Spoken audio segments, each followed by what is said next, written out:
Ay, grabe talaga nangyayari ngayon sa abot kamay na pangarap na kung saan pinakita na nga ang episode para bukas. O ito nga yung teaser. Yes guys.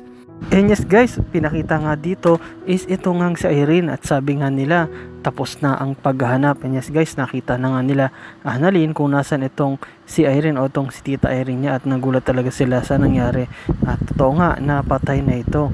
At nalaman din nila na si Doc Carlos talaga ang nagpautos para pumatpatay nito, no? Kumbaga itago yung katawan nito dito nga sa morgue, no? Na kung saan umamin na rin yung dalawa na si Doc Carlos talaga yung kumuha nun at nagtago. At actually gusto pangaraw sana itong ipasunugin pa o i-cremate ni.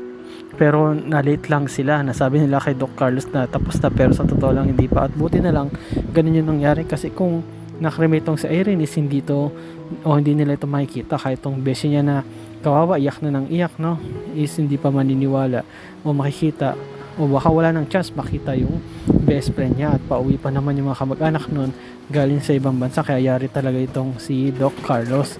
At ito nga rin si Annalyn, so nag-effort na nga sila, no, si Chang Susan, itong si Josa para hanapin tong si Irene, no, at talagang worth it yung ginawa nila at nagtawag na rin sila ng pulis para nga pahulit tong dalawa kasi ay naman talaga yung kumbaga kasabwat sila, accessory sila doon sa crime, no, kahit wala hindi talaga sila yung pumatay pero naging kasabwat nga sila.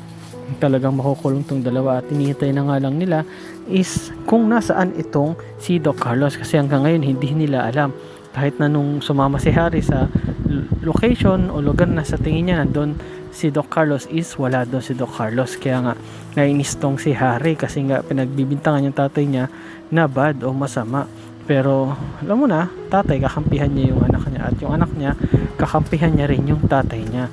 Pero dito nga guys ipinakita naman, no, nga itong si Zoe. Yes guys, bumalik naman sa kanya yung kwento na kung saan nga itong si Dax o itong isang star witness, no, na nandito pa rin nga siya sa hospital, no, ng Apex na kung saan nga ito nga si Zoe actually namimiss nga niya, no, at sumulat nga ito at sabi nga niya kay Zoe na Zoe, namimiss na kita, hindi ka na pupunta sa kwarto ko. Ayun nga yung sulat guys, no, nakalagay doon Dax at nung nakita at nabasa ito ni Zoe sinabi niya kay Dax to galing, sabi niya ilayo niyo to at makita mo na yung kaartehan nito ni Zoe, no, talagang ayaw na ayaw niya dito kay Dax. Bakit? Siyempre alam naman niya na kumbaga mataas ang standard nito ni Zoe at talagang hindi papasa sa kanya itong si Dax. Pero yun nga guys, itong si Dax malakas naman yung tama niya dito nga kay Zoe at itong si Zoe is nababatrip, no, lalo na pagka nakikita niya itong si Dax kasi nga hindi nga niya type, no, at kahit naman siguro gwapo to si Dax kung hindi naman type talagang aayawan siya, no, at naiinis ito at nababatrip, no, pero yun nga wala din siyang magawa kasi nga nandun nga si Dax at kailangan niyang makisakay din doon kasi kung hindi is pwede siyang ibuko ni Dax anytime.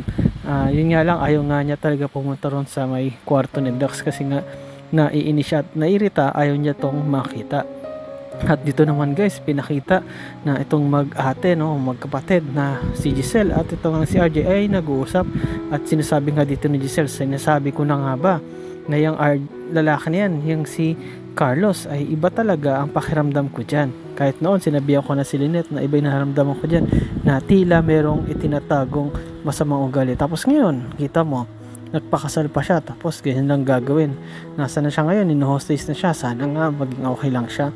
At nag-aalala talaga sila lalo na to si RJ kasi nga lalo na pagpatungkol kay Lynette, no, talagang aggressive to si RJ Tanyag at talagang alam mo naman o alam naman natin lahat itong si RJ talaga is love na love tong si Lynette, no. Nagkataon lang na may nangyari sa kanila at yun nga naging anak nila si Annalyn at hindi naman dapat yun pwede mangyari kasi nga may asawa nga itong si RJ pero dahil nga naramdaman niya na si Moira is bad, no, so meron din siyang pagkakamali pero this time nga, no, ginagawa naman niya lahat para makabawi. At dito nga si Giselle, iniisip nga rin niya ano kaya yung maitutulong niya para makita itong si Lynette at para ma-rescue, kasi nga kalat na sa lahat na nawawala itong si Lynette. Nagtawag na nga rin sila ng mga pulis para kasuhan at pahanap tong si Carlos, pero hindi pa rin nila no sign pa rin, no clues pa rin sila kung nasan ito. Kahit nagpatulong na sila kay Harry is wala pa rin, no. Talagang kinakabahan sila, lalo na tong si RJ. Talagang nanggigigil siya dito kay Carlos, no. Tila gusto niyang saktan, at kahit na gusto niya tulungan itong si Lynette is wala rin siyang magawa kasi nga hindi nga niya alam kung nasan ito.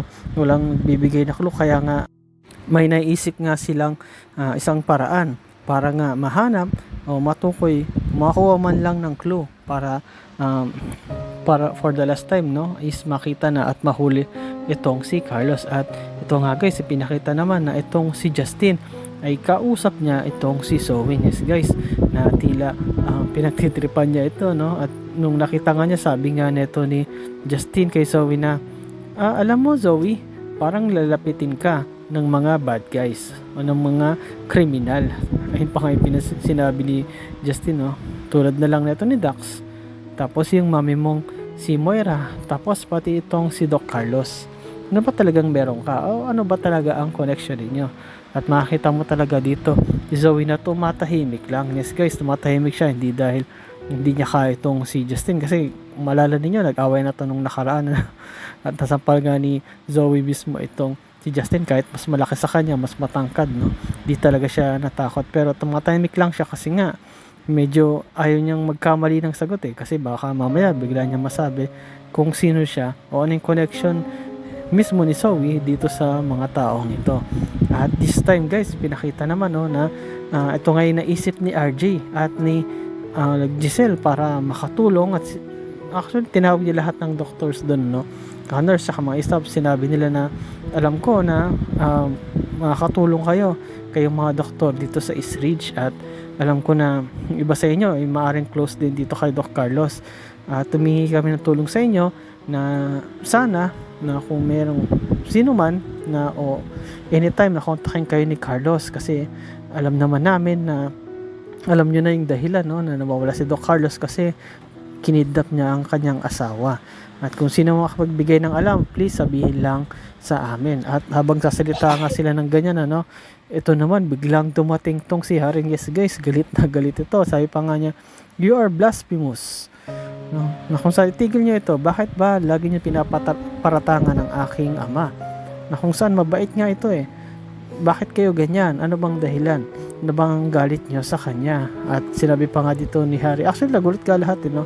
Kasi talagang nagsisisigaw na dito at halos magwala na itong si Harry para depensahan ng kanyang tatay. At di rin naman natin yun masisisi kasi tatay niya yun kaya naunawa din ng lahat. Pero yun nga, alam naman ng lahat na itong si Doc Carlos talaga is kinuha niya, no, kinidnap niya na itong si Lynette. At di pa yun matanggap ngayon ni Harry kasi nga, naging emotional siya at nasasaktan din siya, lalo na pagpatungkol sa tatay niya kasi nga kamag-anak niya yun, no.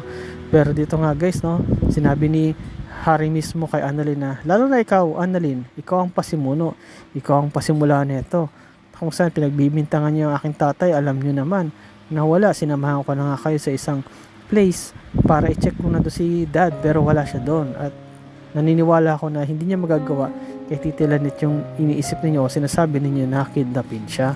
At makita mo talaga, no, na itong si Harry is pinagtatanggol niya ang tatay niya. Yes guys, kahit hindi sila ganun ka-close, kahit na tila tinatakwil nga itong si Harry ng kanyang tatay Carlos, no, di siya pinapansin o di siya pinaprioritize, is makita mo na mahal talaga ni Harry ang kanyang tatay. At wala rin naman tayong masisi doon kasi nga tatay niya yun At ayun na lang yung isang kamag-anak niya, kaya talagang gagawin niya ipagtanggol yung kahit na masakit o kahit na yung katotohanan is bad yung tatay niya. Pero yun nga guys, abangan natin yung full episode yan bukas, no, lalo na kung ito bang si Lynette is maliligtas o sino kayo magliligtas sa kanya at sa papaanong paraan. Di ba siya sasaktan nito ni Doc Carlos o baka naman masaktan siya kung magpipilit siya na tumakas. Itong si Harry, ano kayang gagawin niya para kumalma siya at maniwala siya na itong tatay niya talaga ay bad? Ano kaya rin ang gagawin ni Annalyn para makumbinsi itong si Harry at ang lahat para tumulong sa kanila na hanapin kung nasa na ang kanyang nanay na ilang araw na ring nawawala. At sana nga din, maasa siya na maging okay nga itong kanyang nanay. And yes guys, salamat sa panonood nyo sa aking channel, sa inyong pag-like, pag-comment at pag-share. At yun lang guys, ingat-ingat palagi. Bye-bye.